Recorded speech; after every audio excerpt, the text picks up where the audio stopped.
many relationships come to an end. Friendship, romantic relationships, student-teacher relationships, workplace co-worker relationships, etc., etc., tend to have a beginning and an ending. Romantic relationships, however, are more likely to have a more dramatic and more emotional ending than other relationships. There are always exceptions, and one size does not fit all. Every individual, every relationship has their unique characteristics. Nevertheless, I will talk about general patterns of research findings about ending a relationship. This slide shows a table of lecture content today. When terminating relationships, we can use breakup strategies. Relational deterioration can go through stages. A scholar, a professor, Steve Duck, proposed 4 types and phases of relational dissolution. Then finally, I'll talk briefly about changes in relationship type after romantic breakup. When choosing breakup strategies, the main and primary goals are to terminate it. Then there can be many different ways to end a relationship. So, underneath that primary goal, the secondary goal is often the one guiding which specific method you will employ. Do you want to save your face? That is, do you want to protect a good image of yourself? Or do you want to save your partner, soon-to-be ex-partner's face? That is, do you want to protect his or her feelings? Or do you want to act as a bad boy or bad girl, cold and ruthless? Do you want to hurt the other person's feelings at maximum? That is, inflicting emotional blow. Do you want an amicable ending? So, how do you want to end a relationship? I want to show you a couple of clips from Sex and the City. You can stop here and please go back to the Cultura and find the clips and play them. Or here's the some of YouTube links where you can watch Sex and the City for the posted breakup episode. Sex and the City was aired nearly 20 years ago, and back then, the posted breakup episode was quite sensational. Here, getting dumped is not even the worst part. It's the sheer thoughtlessness of the method that confirms just how unspecial you are to the person in question. What do you think? Getting dumped via posted may not be that bad by today's standard? Unlike 2003, where this Sex and the City episode was aired in the year of 2021, posted as an actual paper, and the ex-boyfriend in this episode used an actual pen and wrote the message with his full hand. Well, he left the post-it in Carrie's house. We can have interesting discussions for what it means to break up via text, or in person, or SNS, Instagram. However, that's for another time, I guess. What's shown in this slide are some examples of breakup strategies. You may directly say to your partner, "It's over. This is it. The end." Or you may use letters, text, Kakao Talk messages, WhatsApp, and so on, and suggesting a timeout or friendship instead can be also breakup strategies. Let's just become friends. Some people may prefer more of indirect ways, such as avoidance. I put a MS Word file containing 47 breakup strategies in the Blackboard. If you'd like, you can check these specific strategies to see whether or not you would like to use them in the future. The 47 breakup strategies, and in fact, the list can grow. Researchers are finding and adding more strategies to the breakup strategy repository. We can group these strategies into larger types. What is shown in this slide are some examples of breakup strategy types. For withdrawal and avoidance strategies, you are basically reducing and minimizing communication with that person. For manipulatory strategies, you are not the one who makes the breakup announcement. You are manipulating the situation to help your partner to find out the news. For positive tone strategies, you are being considerate and thoughtful, not to hurt your partner's feelings. With openness about the disengagement, you are bringing up the breakup topic and put it on the table for discussion. Another way to categorize the strategies is that some researchers categorized breakup strategies into these 4 aspects as shown in this slide. Strategies that are unilateral and indirect are shown here. By withdrawal, you are no longer providing supportiveness and affection to your partner. Pseudo de-escalation purports that the relationship will benefit by separation. Cost escalation attempt to make the relationship unattractive to the partner. Relational ruses, it's about looking on impending breakup to a friend or third party. Avoidance can vary from complete evasion to decreased contact. Unilateral and direct strategies are shown here. Direct dump involves simple statement that the relationship is over. And you can date others. And you can provide justification, that is, you're explaining to the other person that why the relationship is ending. Well, relationship talk trick involves that you are keep bringing up and talking about problems. And threats of bullying. Well, by using this one, you are making your partner to fear about being in the relationship. Positive tone. It's about painting the picture that it's nobody's fault. It is just over. De-escalation is about breaking up to see if the relationship endures. Bilateral and indirect strategies often involve this fade away. Basically, both people in the relationship grow apart.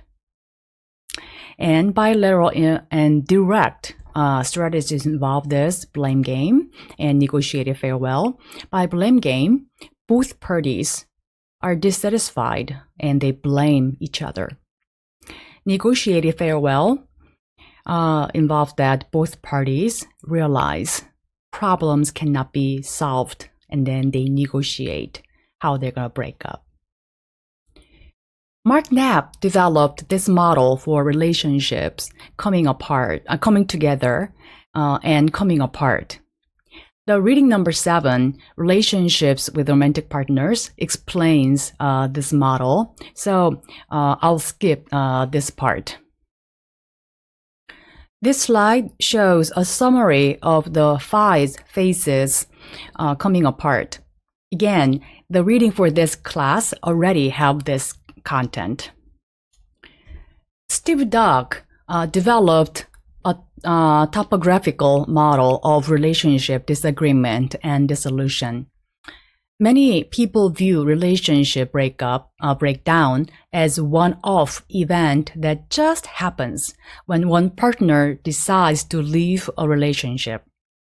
However, social psychologist Steve Dock suggested that relationship dissolution is a process that consists of several distinctive stages.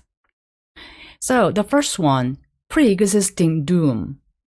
It is about that the basis of relationship is, if that is based on the maybe like intelligence or physical attractiveness, then it may have a pre-existing doom. Basically, couples who are badly matched from the start, so they don't have much similarities, maybe, then no matter what the initiation action involved, it couldn't not overcome personal differences.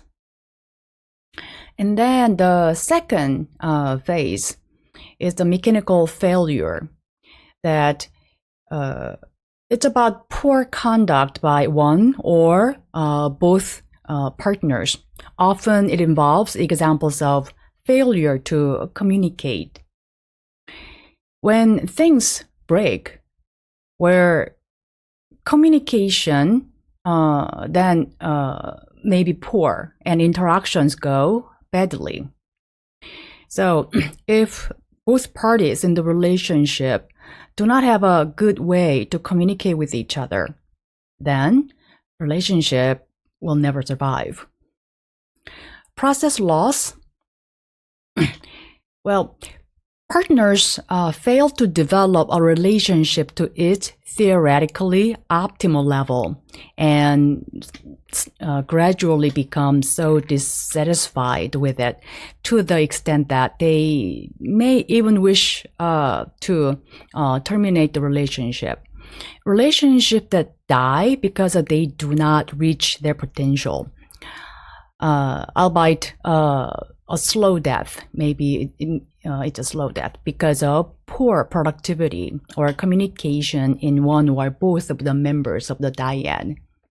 So in a sense, two people in a relationship may start a romance and may have some level of love in the beginning, but relationship never fully develop its full potential, that both parties get dissatisfied with what they're not getting out of the relationship. Then there's this sudden death. New information on a partner can produce sudden death of the new relationship, especially when trust is violated.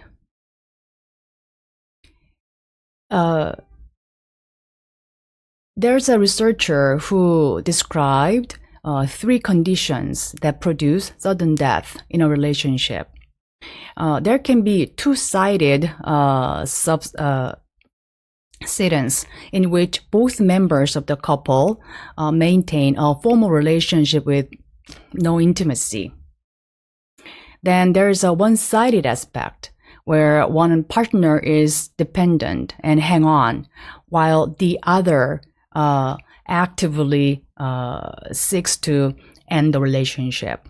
And then there's a zero-sided subsidence, which is an abrupt ending, primarily brought on by outside factors that makes retreat or repair impossible. Steve Dock's 4 stages of relationship dissolution, each very distinctive and with a specific component, are moved through once one or both of the partners have crossed a cognitive threshold. Intrapsychic stage begins with one partner who is dissatisfied and secretly searches for a way to fix the relationship. This is when a person admits to himself or herself that they are dissatisfied with their relationship. And they spend a lot of time thinking about the reasons for this dissatisfaction and possible way forward. This stage focuses on a person's internal thought process that can occur before confronting the partner. Before a person moves to the next stage, they reach a threshold of thinking, I cannot stand this anymore. Then, dyadic stage is where the dissatisfied partner decides to fix the problem by confronting the other partner, thus entering into uncharted territory. This may not fix what is wrong and just continue to draw out the relationship until the unhappy partner becomes determined to depart, which will move the relationship into the next phase. At this stage, there are a lot of complaints coming from the partner initiating the breakup. Common complaints involve a partner's commitment to relationships. The dissatisfied partner also rethinks the alternative to their current relationships. The threshold that is reached at this stage is, I would be justified in withdrawing.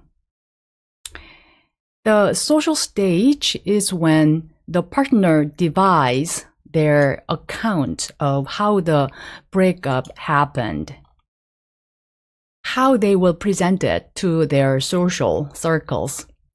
If it is in fact the end, they will cross over into the final phase of relationship dissolution. If, up to this point, the couple generally kept their disagreements private, at the next phase, they involve friends and relatives and make their distress public. This is the social stage of relationship breakdown. According to Steve Duck, once the conflict reaches this stage, it is more difficult for a couple to change, fix, mend their relationship. Friends and family will take sides, intervene in the couple's relationship, and offer advice, which makes reconciliation much more problematic. The threshold at this stage is, I mean it. The social phase usually leads to the dissolution of the relationship. Then, grave dressing stage is simply the attempt to bury and describe the relationship stage. Partners now create an acceptable story about their love and loss, do whatever cognitive work, including introspection, attribution, rationalization, and reassessment of self and other, which is necessary in order to get over the diseased relationship. Having left their partner, both sides construct their version of why their relationship broke down, usually minimizing their fault and maximizing their partner's fault, but at the same time trying to show themselves as trustworthy, loyal, in order to attract a new partner. This process is called grave dressing, signifying the closure of the previous relationship and readiness to start a new one. The threshold here is, surprisingly, it's time to start a new life. There are some issues and debate about the Steve Duck's phase model of relationship dissolution. The model is based on relationships from individualistic cultures, where ending the relationships is a voluntary choice, and separation and divorce are easily obtainable and do not carry stigma. However, this may not be the case in collectivist cultures, where relationships are sometimes arranged by wider family members and characterized by greater family involvement. This makes the relationship difficult to end, which means that the breakup process will not follow the phases proposed by Steve Doug. As a result, Doug's model is culturally biased, as it assumes that the breakup process is universal, which is clearly not the case. Doug's model successfully describes how relationships break down, but it doesn't explain why. As most stage theories, it focuses on establishing universal principles of behaviors that would be true for all people. However, as is shown here, the breakup process is greatly affected by partners' individual preferences and cultural norms and values. So a more detailed idiographic approach may reveal individual reasons for breakup and the experiences different couples go through, giving communication researchers a better understanding of the issue. After ending a romantic relationship, some people stay as far as possible from one another. On the other hand, some partners remain as friends. Researchers have looked into which romantic relationships turn into friendship and which do not. They found 3 predictors.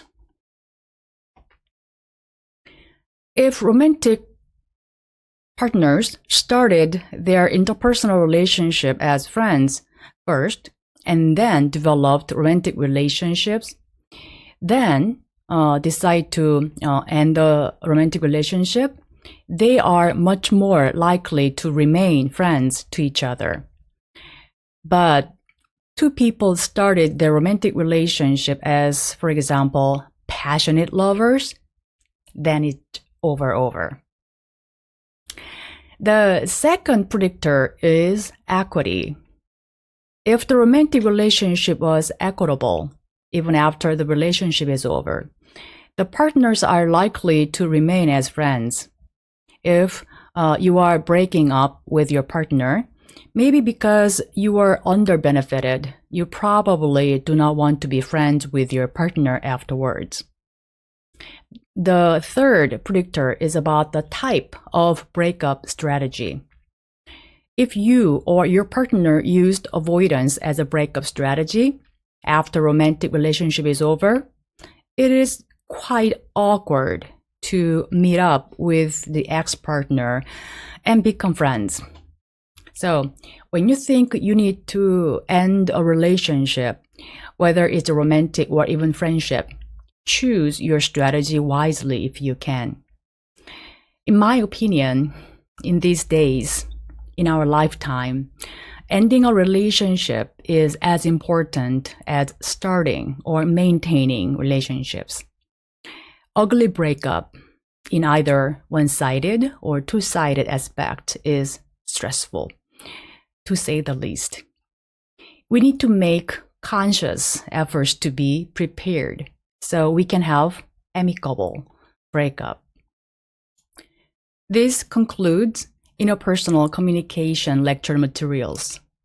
I hope that this class gave you an opportunity to think critically and look into your interpersonal relationship more deeply. I have read all of your answers to all the quiz questions and your assignment number 1. I look forward to reading your answers to the quiz number 6 and your assignment number 2. I thoroughly enjoyed reading them and learned a lot from you all. I've seen that many of you have improved your application of academic concepts to your everyday life matter. Your analysis become more sophisticated and interesting. I really do appreciate your attention to this class materials and your participation. I had fun teaching this class, and I hope you had fun too.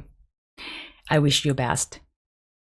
If our paths come across again in the future, I hope we can say hi to each other.